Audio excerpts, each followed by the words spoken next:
Are we supposed to be actively looking for our spouse or significant other or partner? Or are we supposed to just wait on God to bring the person? Yes, and this was a question that was thrown at us. This and is we a just question said, that okay, was, all right. And we just said, we were like, what? Jesus, Holy Spirit. Egba. It's a go. Blessings and love. It is always a great day here at Refugee Fortress. My name is Yemi Emmanuel. I go by PY. And I'm Loni O. And this is my Darling Bride podcast.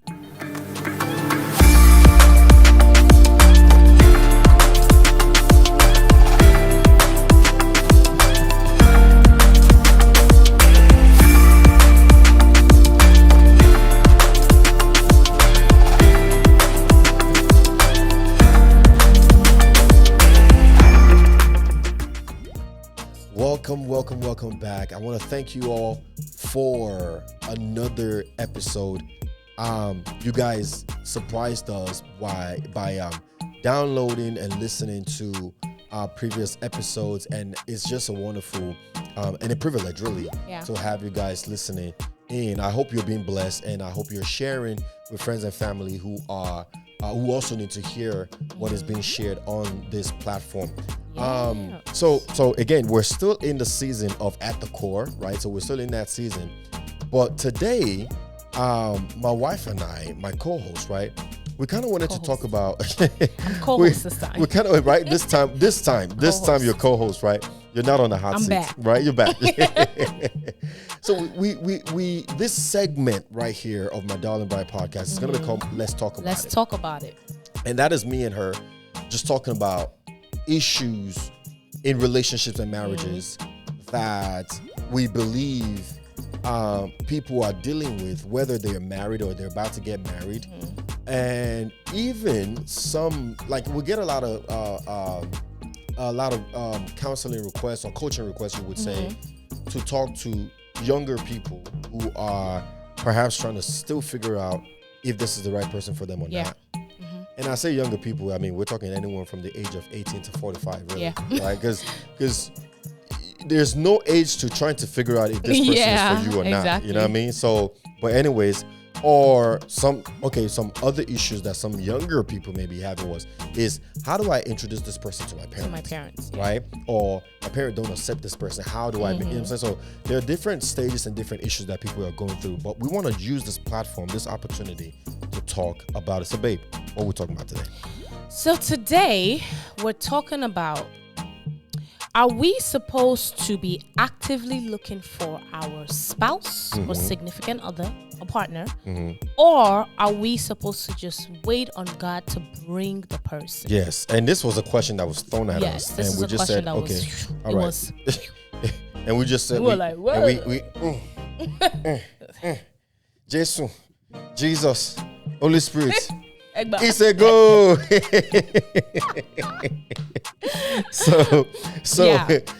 So it was thrown at us, right? So let's talk about it. Are you supposed to actively look for your significant other, or you just kind of wait for God to bring that person to you? And this question would come up. You know, there are probably some people that would be like, what kind of question is that? Like, they already have an answer in their head. And this question's come up because as a Christian, there's different lessons that has come when it comes to this kind of topic. Where they're like, oh, you have to wait for God will just wake up and just tell you this is the person you have to marry. Some people have said it. There's different ways people have met their spouse. Somebody said God just revealed the name and they're like, well, it's you, marry me. And somebody said no, even some people say, well, look, man, I'm too good for this. I'm gonna just stay right here in my corner. I'm gonna let that person find me. Right? No, some people actually believe that. And I'm not gonna pursue. If it's meant for me, it's gonna be for me. Nobody's gonna take them away from me. Okay. Continue.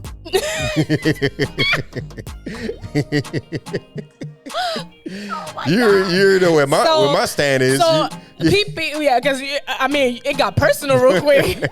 So people are curious. Like, should you be actively, as a Christian, right? Because question is, should we be actively looking as a Christian brother or a Christian sister now? Should we be actively looking for a spouse or should we? I'm not gonna lie. Look, God? my standpoint is this, and you can have a different opinion on this matter if you want. I'm curious. There's nothing to be curious about. My standpoint is very simple. You should be actively looking. That's your standpoint. Hallelujah. Okay. It's my standpoint. And why am I saying that's my standpoint? It's because... Let me say my standpoint real quick. Okay. Before we get to the why. Okay. So my standpoint is I'm one of those people that stay in the middle. You're in the middle. My standpoint is yes, you should be actively looking. But also... No. You should wait. How do you do both? Hey, man. No, I was going to say involve God. So involve God doesn't mean you're waiting on God. Okay. You should be actively looking. Why? And the reason why I say you should is because... Let me not even go too far. Let me just slam dunk this thing immediately right now. What does the Bible say? Ask and you shall find, and it shall be answered unto you. Seek and you shall find. Knock and the door shall be opened unto you. All right now. I wanted to beat around the bush and do the driving around before coming here. But let me just slam dunk it on the head so we're not wasting too much time. The Bible teaches us to be seekers. Yes. If there's something that you're looking for, find it. Yes. Look for it and you will find it. It's a biblical principle. Now, when you look, will you always find? In God's time, yes. Right? In God's time, yes. You will definitely find. But to say I'm not going to look and I'm just going to wait for it to come to me is a bit naive, because you may not know when it does come, when you're not in a seeking posture. I ain't looking for it, so when it comes, it may just walk right past me, and I wouldn't even know. Right? Okay. Because I'm not out there on the lookout for it, right? So that's why I say, if you are of the stage and the age, you should absolutely become seeker. You know what I'm saying? You should absolutely become one who is looking and searching for who would be the one, right? Okay. And when they come, you're able to say, yes, you, no, you. Look at what the Bible says about Adam. The Bible said that when God created everything, he created Adam. And the Bible said in the Bible, it says, and God looked and it said that it wasn't good for a man to be alone. So God created someone that was comparable to him. But I love what the Bible also said. God already has who he ordained for her in place. He needed to create for him, right? He said, I'm going to create somebody that's compatible to Adam. So he had already created that person, but God played a trick on him. God said, let me give you the animal. Let me give you the monkey. Let me give you the cows. Let me bring all these things to you and see how you respond, right? But if you're like, no, I know what I'm looking for. When I see it, I will know, right? So it doesn't matter what comes to you. If it ain't what you're looking for, then you know it's not it. Exactly. You know what I'm saying? But you already know what you're looking for. And the Bible says beautifully, when God finally brought Eve to Adam, he said, ooh, this is the bone of my bone. This is the flesh of my this one. This right here. It. This here right here. What it was looking he for. recognized the anointing and he said, this is the one for me. But because Adam was in a position where he was already looking, and I think another reason why God was bringing those things and animals and things in front of Adam first was to help Adam do two things. Number one, put him in a seeking position. Because it wasn't until God was bringing these people to him that his awareness woke up and said, okay, is God trying to match me with someone? Is this time for me to have a companion? Is that why God is doing this? So God was raising his awareness. I'm about to bring somebody to you. This ain't this. It's not this one yet. It's not this one yet. But now I've kind of whet your appetite so much that I have you like expectant. I have you expectant and I have you on the lookout like, okay, what is God going to bring now? So I've kind of put you in that expectant position where now you're asking and you're looking forward to the next thing and the next person that God is going to bring. at that point, God already whetted his appetites. That's number one. Number two, the reason why God was doing that is also for him to know the difference between what's good and what's not. Because it's not until you have kind of gone through some not so good moments that you begin to appreciate some really good moments. Right. So it's not until God had shown him, I'm preaching right now, and I don't even want to preach. Go ahead. I'm preaching. Go ahead, preach on, Pastor. It's not until God has really shown you what isn't that you know what is. What is. Right? It's not until God has shown you who isn't that you know who is. And so God brought all these people and all these things that aren't it. And then when he finally saw what is, he was like, yeah. So I may not know what it is, but I know what it ain't. I know it ain't this. I know it ain't that. I know it ain't that. I know it ain't. And when I see what it is, I will know. Okay. You understand what I'm saying? So I believe you got to be of a seeking posture. So I guess my reasoning for saying, and I mean, you kind of just knocked it on the head in multiple places. You broke the coconut. I'm a coach. I help. My job is to help you. My job is to help you out there to navigate life transitions in life and in relationships, right? Yes. And so when these questions come to me, I don't take them lightly. I'm very, very decisive on what to be done based on Bible principles, and then you can take it from there. So, but I guess the reason why I say yes to both, where you should be actively looking, for sure. I'm 100% with you on that. But the waiting on God part, I feel like it's an important factor in that too. And I'll use our story for example. Yeah. Before I met you, I was young, but I was like, okay, I don't want to wait till I told God, I was like, I want to grow with this person, right? So I want to meet my husband, so I can learn, we can grow together, we can live life together before we get married. And I said, please bring him to me. Now, in that moment, I knew what it was that I was looking for, right? I was in a seeking position, right? I knew what I was looking for based on biblical principles as well, because the Bible tells you what you should look for in a spouse as well. So I knew what I was looking for. Now, was I actively like, oh, let me date to see what we're doing? Nope. Let me do. Nope. No. Do you understand what I'm saying? Because some people can translate seeking into maybe dating multiple people to see if this is what it's supposed to be. I wasn't doing that. I was actually waiting on God.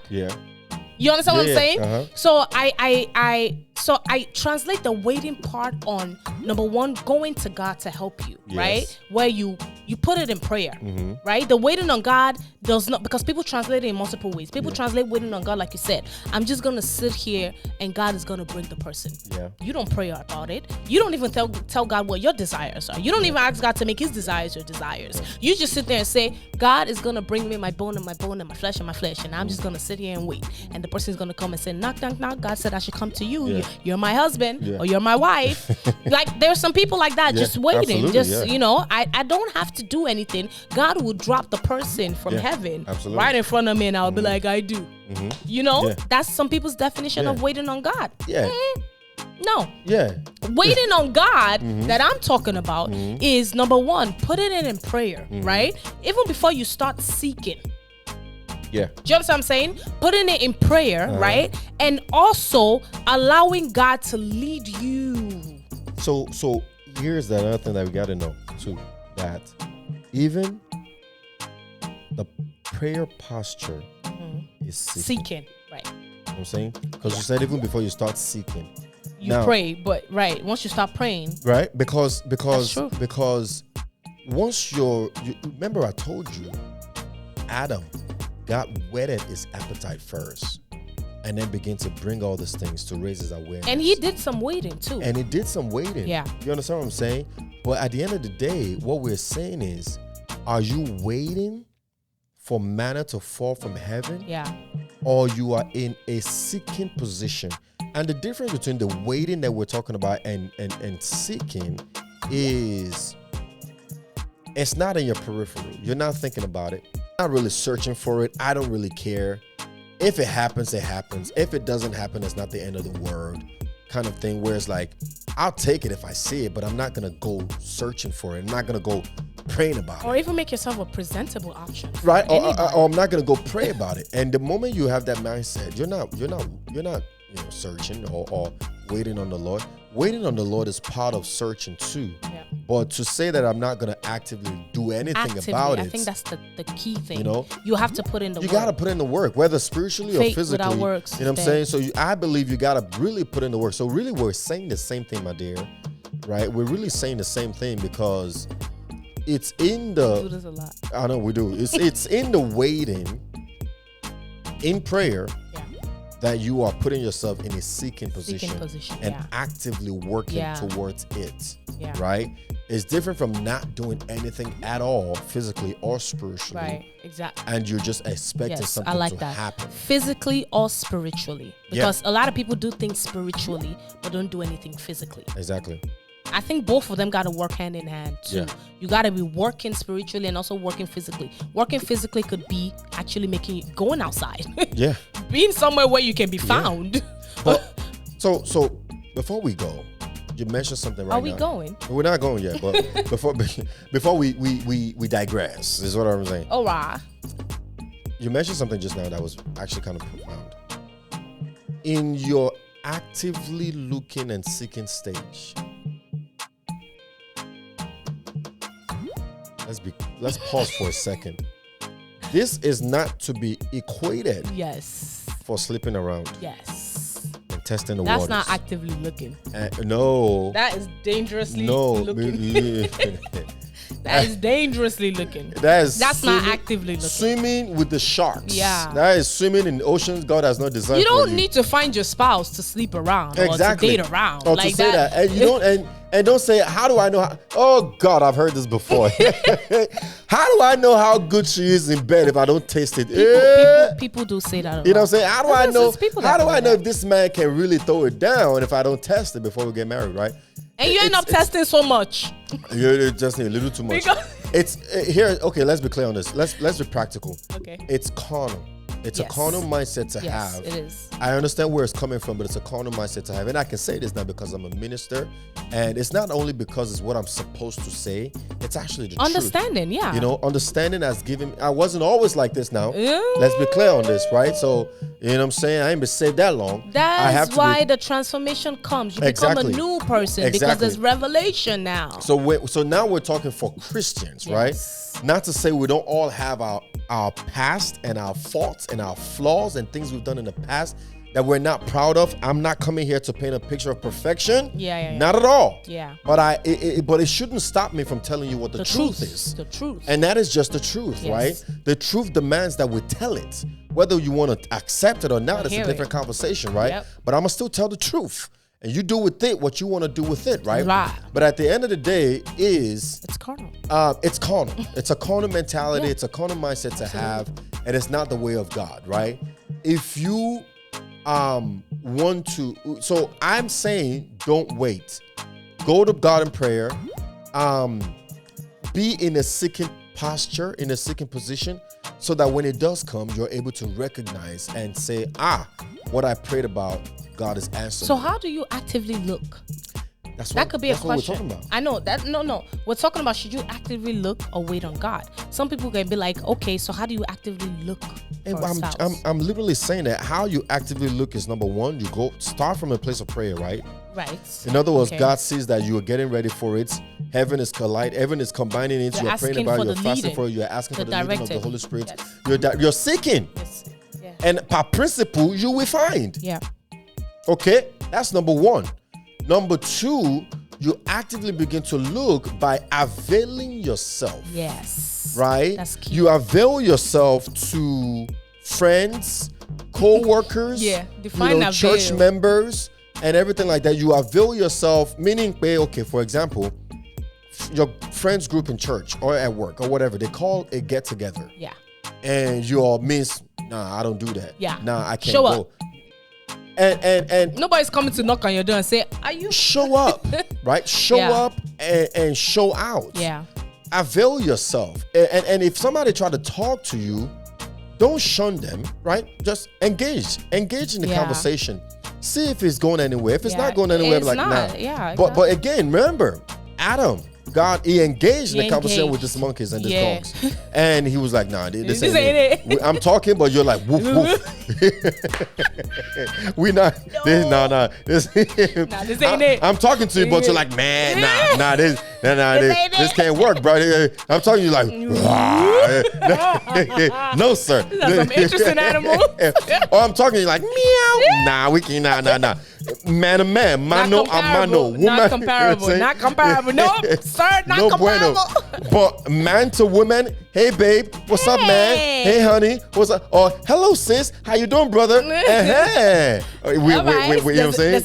It's clicking. So we avail ourselves and we put ourselves in rooms.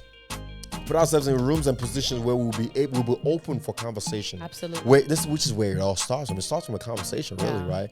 And so don't hide yourself, right? Avail yourself. Yeah. And then how else you actively look too is by taking care of yourself, right? Take care of yourself. Yes. Present yourself. Make yourself presentable. You know what I'm saying? Make yourself presentable. Not just physically for sure. Yeah. But emotionally, socially, like those things are important. Yeah, exactly. Because let's be clear on this now. You're not the only one interviewing that person. You're not the only one seeking. You too. They seeking too. Exactly. So when they come to you and they ask you this question, and they are also looking to make sure you're not barking when they're talking, right? And we want to make sure you're not responding differently to what they're saying. You're picking up what they're dropping. They're also picking up what you're dropping, right? You want to make sure of that. So you want to do some self-searching, self-care, self-love, and then it would reflect in that other person, and they also would match that same energy, right? Yeah. How else can we actively look? I mean, you don't said it. Talk to people. Get out there. No. What I mean by talking to people is let it be known that you're actively looking. Yeah. It's like when you go for a job, for example, you apply to jobs. If that's not working, you start telling people, like, I'm looking for a job. I mean, let me know if you know anybody hiring, I'm looking for a job, right? So if you're at that position, you're like, I'm at that stage, man.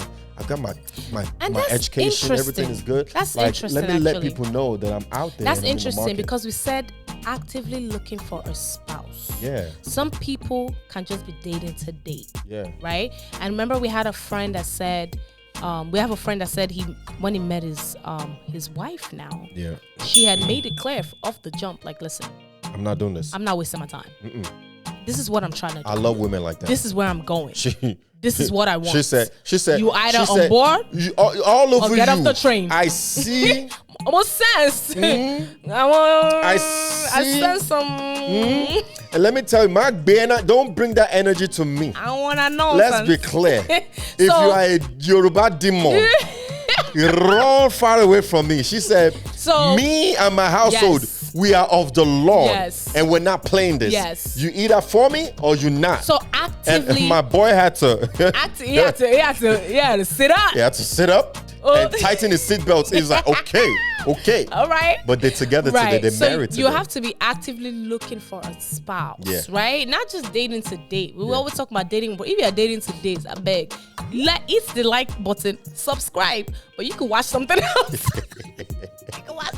And share it with somebody that is dating with a purpose. It doesn't exclude you from doing all those things, but maybe it's not for you. But we talk about dating with a purpose. So actively looking for a spouse, meaning somebody you want to actually be with in the long run. So the things you will be doing is different from somebody that's just looking to date. Yeah, absolutely. Absolutely. So that's how you actively look. I mean, there's so much more ways to actively look as well. So, in other words, should you be actively looking or should you just wait on God? Like I said, my standpoint, you should be actively looking. And it's back. Part of that, it's biblically part back. of actively looking as a Christian involves very much waiting on God. Yeah. So we've also done the distinction now between waiting. There's a difference between waiting and dating around. I mean, there's a difference between seeking and dating around, and there's a difference between waiting on the Lord and doing nothing at all. Yes, exactly. You know what I'm saying? So like there's like super extremes of the end, right? And they're two different things. That's why we're having this conversation. So you're not walking away from here more confused than you came. So actively seeking. Not necessarily just dating around and throwing yourself like water everywhere, but actively looking for a spouse while also backed with God. Biblical principle. Involving God, even from the very beginning. Yeah, that's absolutely. also seeking. Yeah. Get in that seeking posture. Yeah. Amen. So that's all we have for today. Yeah. I mean, very short, very sweet, very straight to the Yeah. point. This is Let's Talk About It segment. Let's talk about it. We'll deal with one question, one topic, and we one dive into it. issue at a time, and we'll dive into it. Yeah, We'll if you share have our any mentality, comments. our standpoint on it. Yeah, Sorry. Go ahead. I always cut him off. Go ahead. Hey. I'm sorry. I'm working on it, okay? Somebody commented on one of our videos like, wow, the wife always She just always cuts him cut off. him off. She's like, yes, yeah, I love what you guys talking about, but she always cut him off. And then she said, LOL. So yeah, I'm working on it, girl. Hey. I got you. I'm working on it. I took your comment. I received it. All right. Anyways, if